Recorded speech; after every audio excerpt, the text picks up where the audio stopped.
네, 오늘 디모데전서 11번째 강의를 함께 나누도록 하겠습니다. 오늘은 본문에 따라서 순서에 따라서 지도자들에 대한 그러한 성도들의 태도, 자세, 이것을 함께 나눠보려고 합니다. 공동체를 세워내고 공동체를 인도하는 분들을 우리는 지도자들이라고 부릅니다. 성경 안에 있는 장로들이라는 표현은 바로 지도자들의 가장 중요한 표현이 되겠습니다. 기본적으로 지도자들을 통해서 교회가 인도함을 받고, 또 모든 교회는 반드시 지도자에 의해서 그렇게 이끌림을 받게 되어 있습니다. 그리고 성장하고 앞으로 나가게 되어 있죠. 그런데 반대로 공동체는 또 지도자를 세워냅니다. 공동체는 또 지도자를 세워내요. 그 지도자로 하여금 하나님의 자녀뿐 아니라 교회에게 허락하신 영광과 은혜와 풍성함을 지도자를 통하여 이렇게 공급받게 하시고 그들의 소명을 이루게 하십니다. 그래서 이렇게 얘기할 수 있습니다. 지도자는 공동체를 세우고 공동체는 지도자를 세워낸다. 이 두 개가 유기적으로 잘 결합되고 나갈 때 그 교회는 평안하고 발전하고 성장하는 교회가 될 수 있고, 그 안에서 성도들이 누리는 영적 유익은 막대하다, 이렇게 표현할 수가 있겠습니다. 오늘은 어떻게 성도들, 공동체가 어떻게 지도자를 세워내는가, 어떤 가치로 세워내는가 하는 부분들을 말씀을 통해서 나누고자 합니다. 이것이 중요한 이유는 대부분의 지도자들보다 성도들이 훨씬 수가 많고, 그리고 대부분의 성도들의 마음속에 있는 이 하나님 말씀을 이루고자 하는 열망이 있어 그 말씀을 통하여 하나님께서 허락하신 하나님의 뜻을 통하여 이 지도자를 세워낼 때 성도들도 자신의 유익뿐 아니라 교회 전체가 하나님 나라 확장과 성장에 큰 유익을 얻기 때문이죠. 어느 세상의 단체건 지도자들을 잘 길러내고 키워내는 그러한 단체가 내일을 기약할 수 있는 유능한 그러한 조직이 되듯이, 교회 또한 지도자들을 잘 이렇게 대응하고 혹은 반응하고, 또 그들에 대한 하나님의 말씀에 따른 그러한 이 반응을 통해서 좋은 교회를 만들어 갈 수 있겠죠. 오늘 그 점에 대해서, 즉 지도자들을 대한 성도들의 자세에 대해서 오늘 말씀에 나타난 부분만 좀 나눠보도록 하려고 합니다. 두 개의 단어를 기억해 주시길 바랍니다. 하나는, 첫 번째 단어는 존중입니다. 존중. 두 번째 단어는 신중입니다. 존중과 신중으로 지도자들을 대하라, 이렇게 표현할 수가 있겠습니다. 첫 번째는 존중입니다. 지도자를 존중함으로 교회를 세워내고, 그리고 또 지도자를 온전하게 세워낼 수 있는 성도들의 반응이 되겠습니다. 17절, 18절 보시길 바랍니다. 시작. 잘 다스리는 장로들은 배나 존경할 자로 알되 말씀과 가르침에 수고하는 이들에게는 더욱 그리할 것이니라.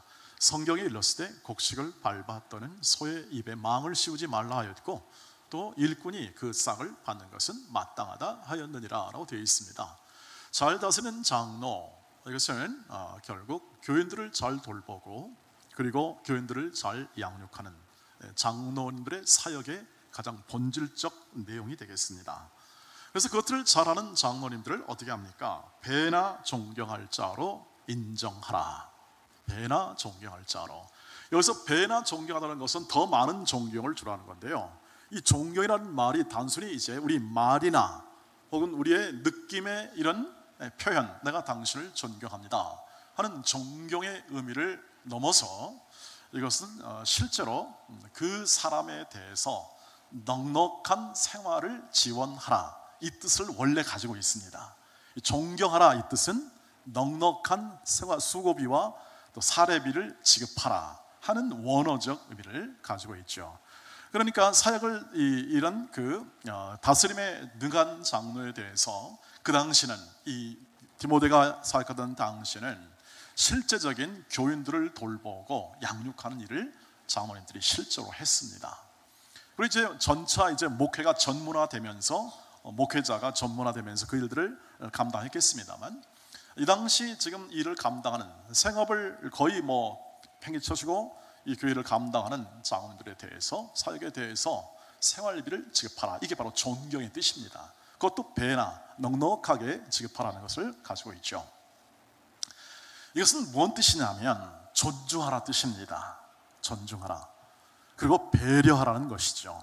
성도들로 하여금, 이 디모데로 이렇게 이것을 얘기한 이유는 성도들로 하여금 잘 다스리는 장로나 잘 가르치는 장로, 또 좀 확장하면 교회 지도자들을 그렇게 존중하고 배려하는 거죠. 그 근거, 왜 그래야 되냐? 이 근거를 그 밑에 18절에서 이렇게 말합니다. 성경에 일렀을 때, 하나님 말씀에서 말할 때, 곡식을 밟아 또는 소의 입에 망을 씌우지 말라 하였고 일꾼이 받는 것이 마땅하다, 당연하다 뜻입니다. 일꾼은 그 보수를 받는 게 당연하고, 또 그것에 대한 합당한 대우를 하는 것이 당연하다. 이것은 율법, 하나님의 말씀에 기록된 것을 이 바울이 그 증거를 통해서 디모데에게 알려주고 있습니다. 그러니까 뭘 그걸 돈 받아가면서 하느냐라는 것이 아니라, 실제로 존중과 배려의 의미는 그 사람이 그 일을 행함에 있어서 잘하도록, 지도자들이 그것을 잘하도록 배려하여 넉넉하게 그 생활을 보장함을 통해서 그 사역을 잘 감당하도록 도우라, 이런 의미가 오늘 본문 말씀 안에 그대로 직역하면 담겨 있다고 하는 것이죠. 존중과 배려는 곧 성경에 기록된 하나님의 말씀, 하나님의 뜻에 따라서 그것이 기록되어 있으므로, 너희가 이렇게 일꾼이 그 싹을 받는 게 마땅하듯이 하나님께서 허락한 이 직분을 통하여 이루시는 하나님의 인도에 따라 임명된 장로에 대해서 혹은 교회 지도자에 대해서 그렇게 존중과 배려를 하는 것이 마땅하다 하는 것을 분명하게 가르쳐주고 있습니다. 네, 이것이 현실적으로는 목회자에 관한 이야기가 되겠습니다. 오늘날로 말하면 실제로 목회를 감당하고 있는 장로, 이것은 장로님 중에 목사, 목회를 감당하는 장로를 목사라고 하고, 다스림, 교인들을 돌보고 양육하고 그리고 보호하는 역할을 감당하는 분을 치리장로라, 이렇게 얘기를 하죠. 교회 모든 중직의 대표격인 목사와 장로를 통하여 하나님께서는 교회를 인도하시되, 모든 성도들이 어떤 자세로 이 지도자들을 대해야 되냐면 존중과 배려를 통하여 대하게 될 때 그들도 복을 얻고, 그리고 또한 그것을 대하는 성도들이 유익을 얻는다는 뜻입니다. 자, 어떻습니까? 이 말만 드리면, 이렇게 말씀만 드리면 성도 여러분께서 여러 가지 생각이 많이 드실 것입니다. 그럼 어떻게 해야 되느냐, 왜 그래야 되느냐 하는 생각을 할 수 있죠. 왜 그렇게 존경하고, 다시 말해 종교의 의미를 존중과 배려라는 말씀을 통했습니다. 그것은 가장 직접적으로 물질에 관계된 보수요 생활비라고 말씀을 드렸고, 이런 부분을 얘기하게 되면 사실 목사인 제가 쉽게 얘기할 수 없는 부분처럼 논의가 되는 것이 현재의 문화이기도 합니다. 그러나 말씀은 성도들로 하여금 그렇게 지도자들에 대해서 존중과 배려하라고 합니다. 그 이유가 무엇입니까? 그 이유는 바로 데살로니가 전서 5장 12절 13절에서 아주 명료하게 나타나 있습니다. 한번 읽어볼까요? 읽겠습니다. 시작. 형제들아, 우리가 너희에게 구하노니 너희 가운데서 수고하고 주 안에서 너희를 다스리며 권하는 자들 너희가 알고, 이것은 인정하고라는 뜻입니다. 13절, 그들의 역사로 말미암아 사랑 안에서 가장 귀히 여기며 너희끼리 화목하라. 이유가 뭡니까? 13절에 보니까 그들의 역사입니다. 그들의 일입니다. 그들이 하는 직분에 관한 일입니다. 그 일이 중요하고 하나님의 은혜와 하나님의 영광과 하나님의 충만함을 교회 전체에 흘려보내는 일이기 때문에 그렇습니다. 다른 것이 아니라 그들의 지위나 그들의 여건이나 그들이 받은 명분에 의한 것보다 더 중요한 성경적 이유는 뭐냐면, 하나님께서 그 직분을 통하여 성도들을 권면하고, 그 직분을 통하여 성도들을 보호하고, 성도들이 영생 얻도록 그렇게 양육하고, 각각에 있는 모든 성도들에 관하여 하나님의 뜻과 하나님의 영광과 충만을 그들을 통하여 나타내시기 때문에 그렇다는 거죠.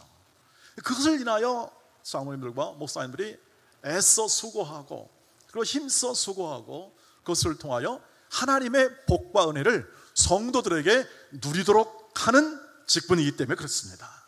그 일로 인하여, 그 사역으로 인하여 가장 귀히 여겨라, 이렇게 성경은 독려하고 있고 권면하고 있는 것을 볼 수가 있습니다. 예, 그렇습니다. 우리에게 성도들로서 우리 교회 지도자들, 장로, 목사를 대하는 이 대함에 있어서 가장 중요한 태도는 뭐냐면 존중과 배려다. 존중을 통하여 그 마음을 표현하고, 그리고 배려함을 통하여 실제적인 그 마음이 전달되도록 하는 것이죠. 그래서 갈라디아서 5장 6장 6절에서 바울은 이렇게 말합니다. 한번 들어보시죠. 시작. 가르침을 받는 자는 말씀을 가르치는 자와 모든 좋은 것을 함께 하라고 권면합니다. 이것은 갈라디아 교회에게 얘기한 겁니다. 오늘 본문은 에베소 교회 얘기지만 이 갈라디아 교인들에게 얘기할 때는 가르침을 받는 자는 말씀을 가르치는 모든 목회자들과 모든 좋은 것을 함께하라. 이 말은 뭐냐면 존중하고 배려하라는 뜻입니다. 그 태도가 결국은 누굴 유익하게 하냐면 목회자나 장로님들이나 이런 교회 지도자를 유익해 하고 더 평안함 가운데 사역해 할 뿐만 아니라 성도 자신에게 유익이 됩니다. 제가 우리가 아시겠습니다만 지도력이 이 편안함 가운데 그리고 안정된 협력과 지지 가운데 존중 가운데 사역할 때 효과가 가장 높습니다. 그런 배경과 분위기 속에서 일을 하고 수고할 때 그 수고의 모든 대상은 성도들입니다. 성도들이 영생을 얻고 성도들이 변화를 받고 보호를 받고 모든 환경 속에서 가르침을 받아 또한 하나님 자녀로 자라가는 모든 역사가 이것을 통하여 이루어지기 때문에 가장 귀히 여기는 그 사역을 통하여 그리고 또 그 마음을 통하여 성도들이 갖는 태도를 통하여 사역자들과 지도자들이 더 견고한 심령과 마음 가운데 사역을 감당할 때 그 결과는 모든 성도들에게 은혜가 되고 그리고 복된 결과로 나타나게 될 줄 믿습니다. 그렇습니다. 우리 장로님들이나 또 저나 우리 온 목회자들이 가장 그 마음에 있는 큰 부담은 바로 이것입니다. 우리가 하고 있는 일, 이 사역의 무게감 때문에 그렇습니다. 말씀을 가르치고 말씀을 나누고 말씀으로 권면하고 말씀을 듣고 말씀대로 행할 것을 이렇게 또 신방하면서 권유하고 하는 모든 과정은 바로 하나님이 허락하시고 하나님이 바라시는 성도를 향한 하나님의 복과 은혜의 가장 중요한 통로가 됩니다. 그들을 위해 기도하고 성도를 위해 기도하고 간절히 회복을 위해 간절히 기도하는 그 사역을 통해서 성도들이 회복되고 있는 그 과정, 그 말씀이 이루어지고 그 말씀 이루어짐을 통하여 성도들이 더 선한 일을 행하고 온전하게 되는 이 디모데에 있는 말씀처럼 이 말씀을 통하여 변화되는 인생을 살아가는 것, 이것에 관한 무게감이 언제나 이 말씀 사역자를 사실은 누르고 있습니다. 제가 이 말씀을 드리면서 이 말씀을 또 준비하면서 느꼈던 제가 어떤 이 무게감을 가지고 이 말씀을 준비해 왔는가 하는 그런 말씀이 제 생각이 제 마음 가운데 있었습니다. 제가 제일 고민하는 건 뭐냐면 제가 같은 본성과 같은 이런 그 인간으로서 한 존재로서 같이 성도와 같이 살아가면서 하나님의 말씀을 증거한다는 것, 하나님의 편을 든다는 것, 이거 굉장히 어려운 일입니다. 저도 잘 못하죠. 하나님 말씀이 주는 이 큰 이 능력과 그 은혜에 비하여 전하는 전하, 권면하는 전하, 이런 부분에서 상당히 부담을 많이 느낍니다. 왜냐하면 하나님 말씀을 대하면 저도 못 따라가고 하나님 말씀을 못 따라가고 또 성도들도 다 그렇게 쉽게 따라갈 그러한 어떤 능력과 지혜를 갖추는 분 많지는 않습니다. 그러나 저는 하나님의 편을 들어야 하고 하나님의 말씀을 전해야 하고 하나님의 뜻을 권면해야 할 위치에 있죠. 그것이 제 소명이라는 것이죠. 그런데 여러분 그 사이에 그 무게감을 이해하시겠습니까? 제가 가지고 있는 이 말씀에 대한 이 무게감 때문에 보통은 주일 말씀을 준비하기 위해서 한 20시간 정도를 애씁니다. 보통. 그것은 이틀하고 한 절반 정도 되고, 그리고 또 말씀을 주일뿐 아니라 또 다른 말씀과 칼럼과 이런 내용을 쓰기 위해서 많이 애씁니다. 애쓰고 또 애쓰는 가장 중요한 근본은 이것입니다. 이것을 통하여 하나님의 은혜가 흘러간다. 이 말씀을 통하여, 세상에 둘도 없는 이 말씀을 통하여 하나님의 뜻과 하나님의 은혜가 성도들에게 흘러가고 있다. 못 들으면, 이 말씀을 못 들으면 그것은 그만큼 하나님의 뜻과 하나님의 음성과 하나님께서 허락하신 그 영광의 충만함에 접근이 차단되는 것이다.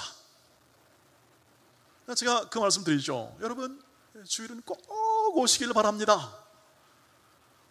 아멘 해주시길 바랍니다. 이 말을 드리는 뭐냐면 저조라고 그런 게 아니라 여러분 오셔야 합니다. 오셔서 하나님의 말씀을 들어야 한다는 거죠. 얼마나 이게 무게가 있는 하나님의 말씀이고, 세상이 줄 수 없고 세상이 감당할 수 없고, 여러분을 사랑하시는 하나님께서 여러분들 하나님의 자녀답게 양육하고 하나님의 자녀로 세워내기 위한 가장 중요한 은혜의 말씀이다. 거기에 관한 중압감이 있다는 거죠.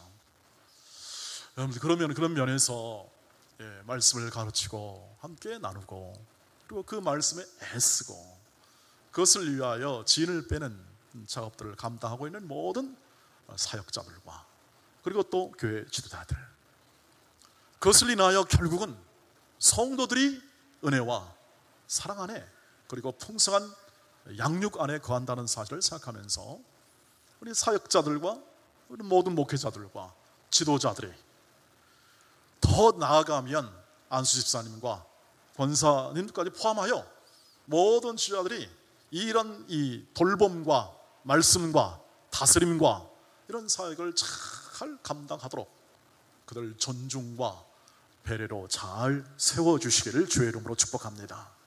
그것이 교회를 위한 것일 뿐 아니라 그것이 온 성도를 위하여 지도자를 세워내면 가장 중요한 태도요 방법이라는 사실을 기억하는 거죠. 이 점에 있어서 우리 장로님들에게도 그러한 마음의 존중과 배려를 충만하게 부어주시기를 바랍니다. 장로님들이 하는 사역과 일들을 통해서, 장로님들은 생명사역이므로, 이 영혼을 다루고 영혼을 보하는 사역이므로 그 사역을 감당할 때 장로님들이 갖는 또 다른 무게감이 있습니다. 영혼이기 때문에, 생명이기 때문에 많이 참고 인내하며 가고 있죠. 성도들에서는 많이 장로들이 많이 인내하죠.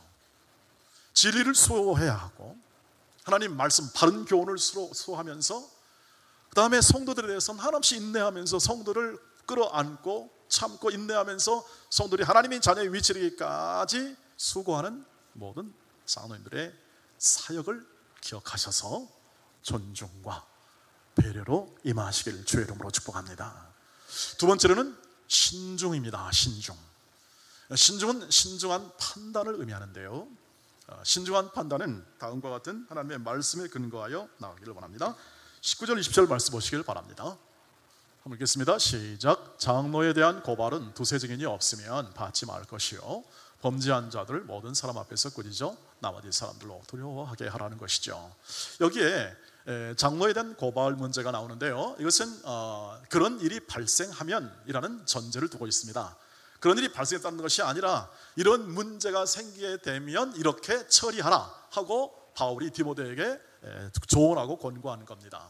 근데 뭔 뜻이냐면, 이것은 그런 문제점이 발생할 수 있는 늘 우리 지도자들이 약점을 가지고 있다는 겁니다. 지도자도 아까 말씀드린 대로 인간의 본성을 가진 사람들이고 같은 여건에 살고 있습니다. 어려운 여건, 혹은 때는 이 세상의 같은 여건, 그리고 교회 환경도 우리 다 비슷하게 같이 맞닥뜨리며 살아갑니다. 그런데 우리 모두가 알듯이 각각은 장점과 약점을 가지고 있어 그 약점을 통하여 나타난 부정적 결과가 있을 수 있습니다. 그것이 잘못하여 고발로 이어지거나 혹은 또는 송사로 이어질 수 있는 가능성이 있다는 것이 지금 바울이 가르쳐주고 있는 권면의 내용인데요. 뭔 뜻이냐면 오늘 이 뜻입니다. 만약에 이 장로님들에 대하여 어떤 고발이나 송사가 있게 된다면 두세 사람의 증인이 없으면 그건 무시해라. 단순한 소문이나 이야기나 근거 없거나 확인되지 않는 명확한 것이 아니라면 그건 절대 받지 말아라. 이것을 얘기하고 있습니다. 신중함이 요구되고 있는 겁니다. 그러나 만약에 그것이 개인이 시인하거나 혹은 또는 확증된 그러한 것이 있다면 그것은 공동체 앞에 내놓고 온 공동체가 책임을 나눠줘라. 이 뜻을 가지고 있는 것입니다. 그것을 엄하게 꾸짖고 경계하여 온 성도들이 그것을 범하지 않을 뿐 아니라 그러한 거룩하지 않은 부분에 대해서 정결함을 유지하고 온 공동체가 다 그것을 인식하고 책임을 함께 나누는 겁니다. 교회는 그것입니다. 사회적인 처벌이 없기 때문에 교회는 신령한 단체이며 회복과 회개와 더 다시 그 역할을 수행할 수 있거나 혹은 하나님의 자녀로서의 온전한 본분을 감당할 수 있도록 다시 세워내는 곳이 바로 교회입니다. 그것은 예수의 십자가와 그의 은혜 속에 담겨 있고 그 원리가 거기에 담겨 있습니다. 주님이 우리의 죄를 사해 주심을 통하여 우리를 하나님의 자녀로 세웠듯이 우리는 믿지 않는 자들을 통하여 그를 하나님의 자녀로 세우는 일로 참여하게 되고 성도와 성도와의 관계에서 예수 그리스도가 보여주었던 놀라운 그 십자가의 사랑을 근거하여 서로 용서하고 서로 격려하며 사람을 세워내는 것입니다. 그것이 우리가 가지는 성경적 원리고 우리의 가치죠. 그래서 교회 안에서 장로님들이 혹 이런 부분에 휩싸게 됐다 할지라도 우리는 명확한 근거나 또 명확한 일에 대한 확증이 없는 것을 무시하고 보다 명확하게 확실한 근거에 대해서는 엄히 경계하여 그것을 회개와 회복의 자리로 우리 온 공동체가 짐을 함께 나누어지는 것이지요. 그 증거를 우리는 갈라디아서 6장 2절에서 찾습니다. 한번 볼까요? 이렇습니다. 시작. 너희가 짐을 서로 지라 그리하여 그리스도의 법을 성취하라. 언뜻 보면 우리가 해야 할 일들에 대한 집으로 생각되지만 이 본문 앞에 가보면 뭐냐면 이렇게 되어 있습니다. 너희가 만약에 범죄한 것을 보거든, 교회 안에서 범죄한 보거든 너희는 신령한 너희들은 그것을 바로 잡고 너희 자신을 잘 살피고 너희도 그런 일에 빠지지 않도록 잘 경계하라. 그 다음에 나오는 말이 뭐냐면 서로 짐을 지라는 겁니다. 일단 이런 어떤 문제가 공동체 안에 다 제시되었을 때는 바로 그 공동체가 전체가 각각 짐을 나눠지는 겁니다. 연약한 부분을. 저는 그것을 종종 제가 체험합니다. 저는 주로 하는 사역이 말씀 사역과 또 교회 전적인 인도 사역이죠. 그러다 보면 성도와 성도 간의 관계 속에서 혹은 또 다른 사람과의 관계 속에서 여러 가지 이 관계 속에서 많은 약점을 발견하게 되고 또 난점, 어려운 점을 발견됩니다. 어려운 점을 처리하다 보면은 결국 제가 개입하거나 어떤 결정을 내려주거나 어떤 판단을 내려줄 때가 있습니다. 저는 목회자로서 교회 전체 대표로서 교회 모든 일에 책임을 면할 수가 없습니다. 어떤 일이건 교회 어떤 일이건 최종적인 책임은 이 교회적인 차원에서 제가 지게 돼 있지요.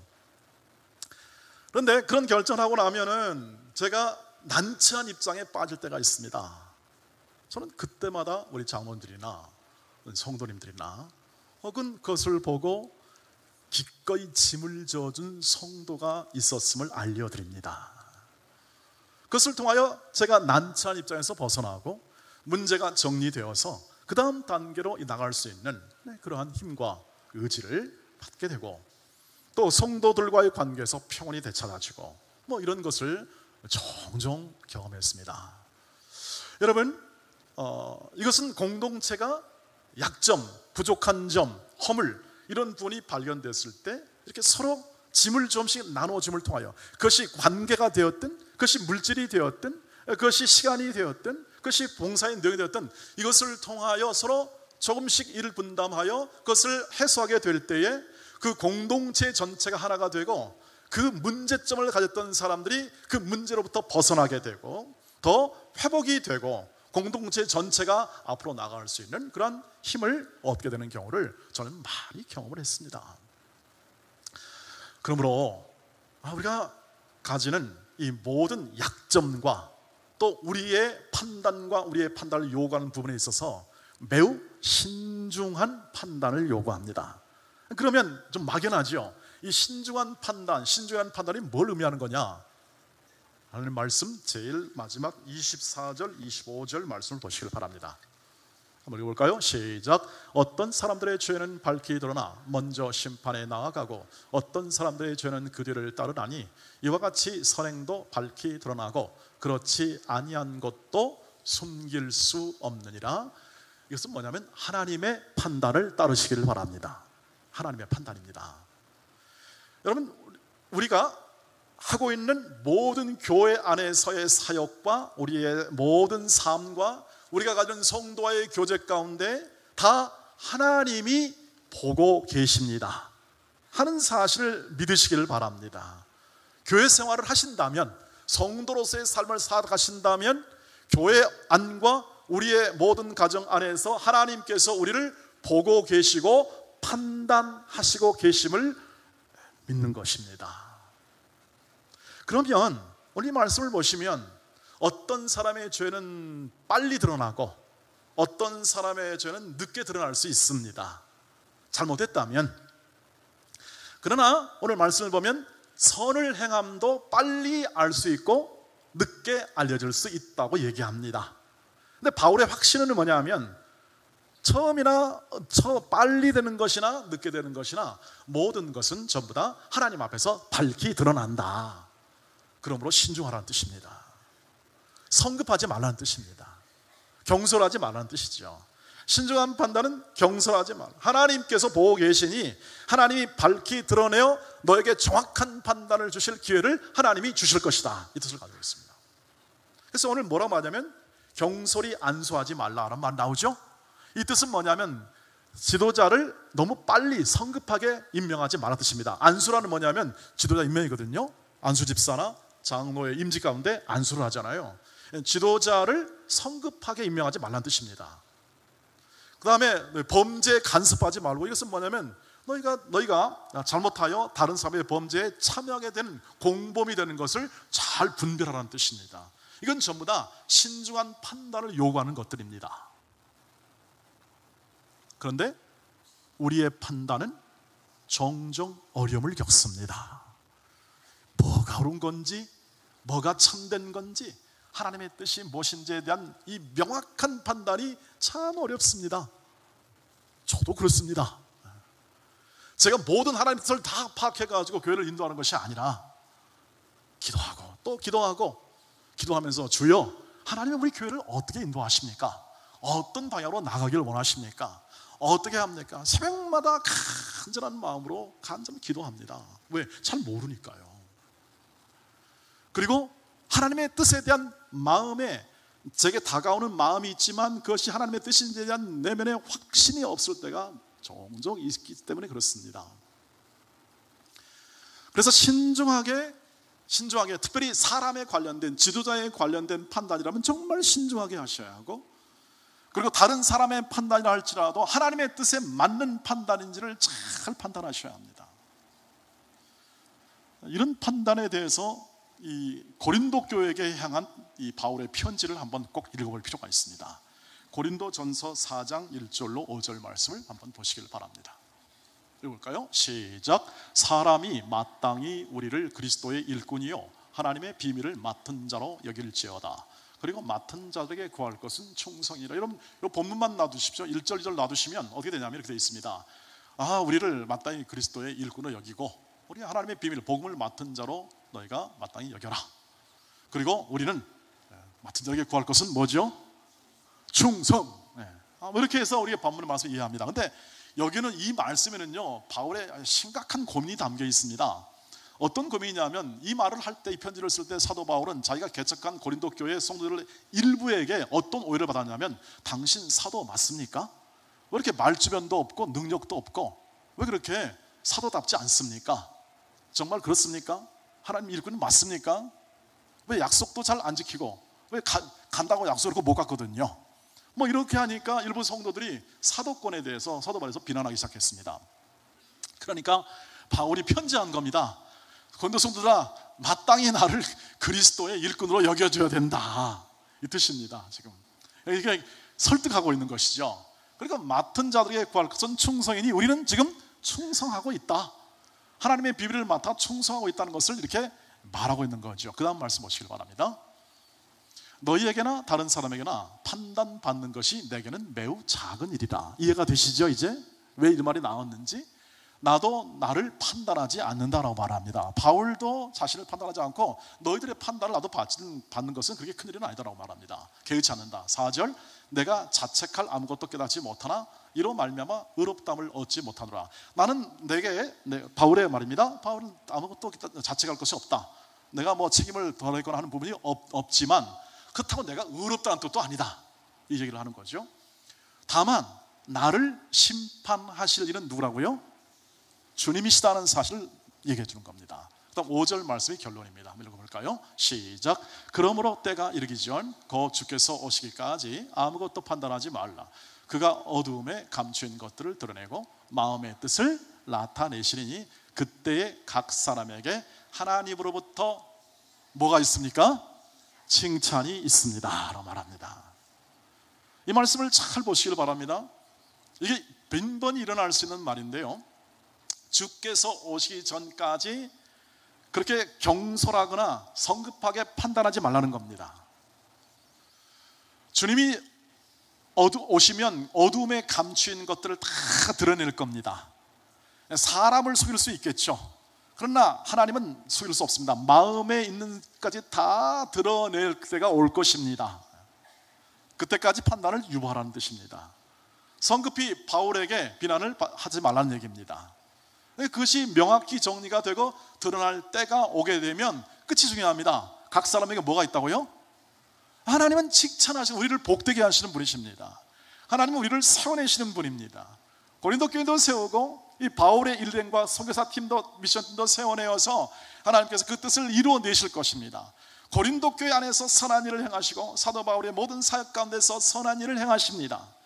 그래서 각 사람이 각자의 판단과 그리고 각자의 생각에 모든 자신의 생각을 좀 멈추고 주께서 허락하신 판단의 기회가 올 때까지 뭐하라? 충성하라. 충성, 이 뜻을 가지고 있습니다. 아주 중요한 우리에게 허락한 말씀이라고 생각합니다. 여러분 어떻습니까? 여러분이 옳다고 생각하고 여러분이 이렇게 돼야 된다고 생각했던 모든 관계나 혹은 지도자에 대한 이야기나 혹은 생각들이 있을 것입니다. 예, 그럴 수 있고 또 여러분 판단에 이렇게 하면 훨씬 더 나은 판단이 있을 것이라고 생각합니다. 그러면 뭐 하고 싶습니까? 말하고 싶죠. 주장하고 싶습니다. 그리고 내 판단이 옳다라는 것을 이렇게 강하게 얘기하고 싶은 마음이 굴뚝 같습니다. 그런데 성경은 뭐라고 말합니까? 조금 기다려라. 하나님이 드러내는 게 진짜다. 하나님이 정확하게 드러낼 때가 오니까 그때까지 너는 너에게 맡겨진 일에 충성해라. 나도 그렇고 너희들도 그렇고 언제나 하나님의 뜻이 온전히 드러날, 왜냐하면 하나님이 우리와 우리 교회와 우리 가정과 우리의 삶에서 개입하여 우리를 하나님의 자녀로 세워나가는 과정 속에 있음을 믿는다면 너의 인생과 너의 삶과 우리의 온 공동체의 삶과 사역과 일터 속에서 하나님께서 그 뜻과 은혜를 반드시 베풀어 주시고 나타낼 때가 있을 것이다. 그때까지는 판단 유보하고 경솔히 하지 말고 신중하게 판단하여 네가 맡긴 일에 충성, 맡은 자들에게 구할 충성된 삶을 살아가라 하는 말씀을 들려주는 것이죠. 저와 여러분 가운데 있는 이러한 신중한 판단, 존중과 신중한 판단을 통해서 하나님의 뜻이 이루어지는 협력이 있기를 주의 이름으로 축복합니다. 그럴 때 온 교회가 더 평안한 가운데, 각자도 안정된 심령 가운데 더 자라가고 풍성히 거할 수가 있습니다. 특별히 지도자들에게는 이 신중한 판단, 경솔하지 않고 성급하지 않고 하나님의 판단에 맞는 그러한 판단의 협력을 해주시기를 주의 이름으로 축복합니다. 그것을 통하여 하나님의 뜻이 이루어지게 되고, 그렇게 되면 모두가 칭찬받습니다. 그렇게 기다려주는 사람이나 혹은 행하는 사람이나 각 사람에게 그것을 밝히 드러내어 칭찬을 받습니다. 왜냐하면 여기 계신 모든 분들이나 우리 모든 사역자들이나 우리가 하는 모든 관계하는 성도들이 전부 다 지금 하나님의 선하신 인도와 인자하심을 따라 걸음걸음을 다 행하고 있습니다. 그 안에 나타난 모든 관계, 내가 이해할 수 없고 내가 마음엔 소원하나 현재 상황 이루어지지 않는 부분에 관하여 견디고 인내하며 정확한 하나님의 뜻을 판단하기 위하여 애쓰는 이 과정 자체는 저와 여러분의 인격적 성숙을 함양시켜 주십니다. 그리고 우리를 하나님의 자녀다운 더 풍성한 성품, 그 견디고 인내하고 남들에 대한 소중한 인격적 그 존재에 대한 이 대우, 그리고 또 서로의 관계를 우리의 내면 가운데 형성시켜 줍니다. 그리고 하나님의 뜻이 임하게 될 때 우리는 하나님께서 허락하신 그 충만한 영광과 복과 은혜를 우리가 누리게 되는 우리 온 공동체를 발견할 수가 있을 것입니다. 사랑하는 우리 동네 온 가족 여러분, 온 우리 교회 지도자들에게 존중과 배려로 임하시기를 바랍니다. 그리고 신중한 판단과 자기 책임에 합한 혹은 또는 공동체의 약점을 다 서로 짐을 져 그 문제점을 해소하고 또 풍성한 미래로 향할 그러한 평안을 온전히 세워주시기를 바랍니다. 그리고 그 판단은 하나님께서 허락하신 말씀과 확신 가운데 행하시길 바랍니다. 그때 교회는 평강과 말씀과 그리고 하나님의 은혜가 더 넘쳐 흐르게 되는 것을 발견하고, 그것을 통하여 우리 온 공동체뿐 아니라 여러분 각 사람의 성숙과 성장이 이루어지고 하나님 허락하신 충만한 교회를 통해 이루어지는 하나님의 역사가 여러분 삶에 개입이 일어나고 또 변화가 일어나게 될 줄 믿습니다. 기도하겠습니다.